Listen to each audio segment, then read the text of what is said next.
Hi everyone, welcome to History on Trial. This is Dr. Tracey McCarthy. We are going to be looking at some lines of evidence that suggest that Cuba's name and history might trace back to a Hebrew origin or a Hebrew colonization, and that the name Cuba is not as obscured as has been suggested or unknown, but in fact the name Cuba is synonymous with Jacob, and that perhaps Cuba has been identified historically by arriving Europeans as a sort of holy land.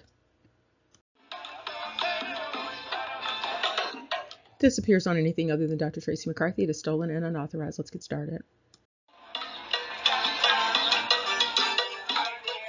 For those who are unfamiliar with Jacob and the origin of Jacob, we're going to have a little discussion about etymology related to Jacob.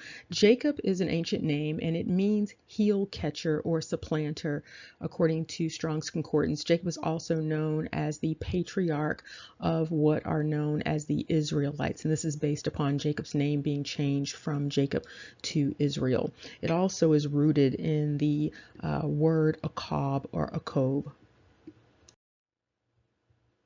Here you can see the name Jacob has a phonetic spelling also of Iacob and also Jacob. And you can also see that this Jacob also means heel catcher, supplanter. Jacob has an interesting root, and it's rooted in this word akob, which also looks like akobi, which means insidious, deceitful, and tracked by footprints, which basically means that a person's path can be tracked by their footprints. They leave little evidence along the way of who they are and what they are. And here you see a related phonetic spelling, which is akob. And this also means to follow at the heel, to circumvent, overreach. It also means restrain, supplant, deal craftily.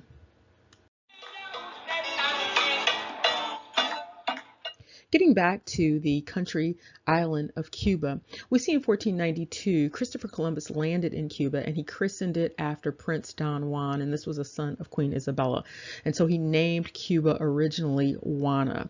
Then Cuba was changed to Cuba, and there was a belief that this name came from the Taino Indians.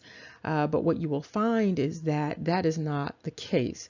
You also see a notation in Wikipedia identifying Cuba also as related to the Taino language and also related to Haitian Creole.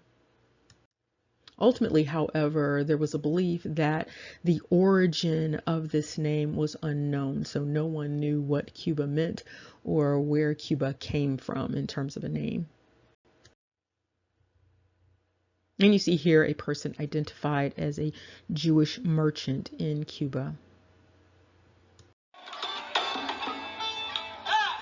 Now we're going to do some translations of Cuba so that you can see how Cuba eventually makes its way to being understood as Jacob, a root of Jacob or a derivative of Jacob. And you can see Cuba actually translates into a number of languages, and what that suggests is that Cuba has relevance in a number of languages across the globe, and you can see that it translates into Japanese and into Afrikaans. One thing that you will note is very similar to that dynamic of Africa being spelled with a C and then also being spelled with a K. You'll notice that in a number of languages, and you see that in Afrikaans and in Igbo.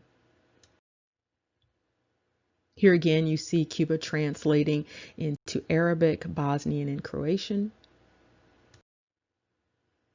And here you see Cuba translating into additional ancient languages. And we're going to do a transliteration related to Greek, Latin, and Hebrew. And additionally, you can see how Cuba translates into Czech, Russian, and German, again with that K. And here you see an interesting dynamic related to the transliteration of Cuba. When you translate Cuba from English into Hebrew and then from Hebrew into Latin, you come up with this idea of sanctum or sanctuary. And here you can see the transliteration of Cuba into Greek, Latin, and Hebrew. And again, you see that idea of sanctuary. And looking at this name, Cuba, as sanctum or sanctuary, we see that it means a sacred place. And there's usually a shrine or some sort of temple dedicated to these sorts of places. It's considered a holy place. Also could be considered a place of seclusion that excludes other people. It could also be considered a place of safety. And here you can see how that idea of sanctum translates into sanctuary in both Portuguese and French.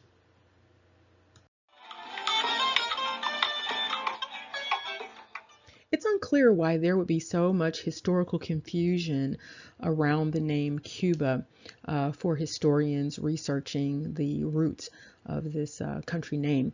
You can see here in terms of baby names that Cuba sounds like Cuba, K-N-C, is a Caribbean island, and it's also a Polish derivative baby name for Jacob.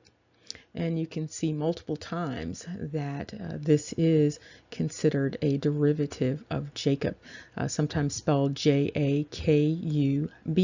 And again, you see that meaning the supplanter.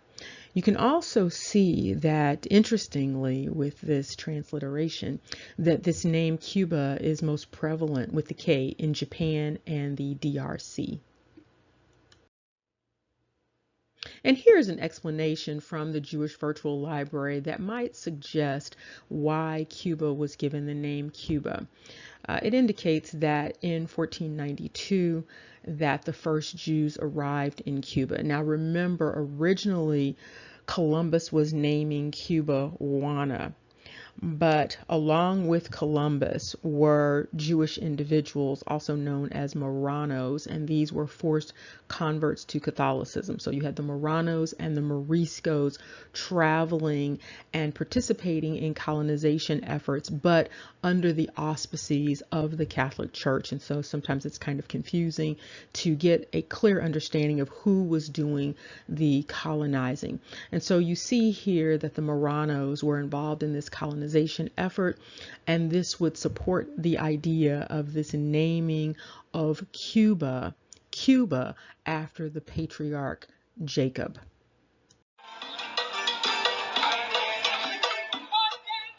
Clearly, the history of Cuba's name is not as obscured as previously believed.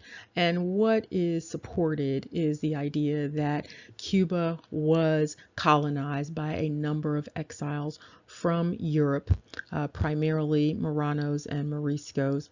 And you also see this idea of the hidden seed that we discussed related to the Moravian Church, where individuals from Europe who were deported or exiled from Europe and made their way into the Americas, they might be understood as the hidden seed. Now, there is a belief that the majority of individuals who identified as Hebrew left Cuba, but there is a high likelihood that individuals who identify either secretly or openly as Hebrews or having Hebrew roots, that those individuals remain on the island of Cuba.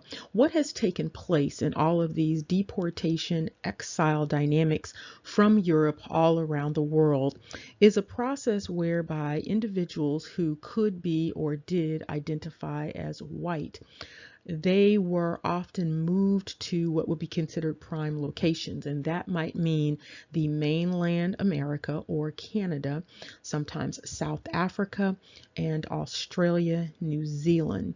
And so you often have the individuals who do not identify as quote unquote white, or who are not identified in that way, being left in what would be considered more difficult circumstances. Such individuals also tend to be a little bit more confused about their history, their ancestral lineages, and their general roots.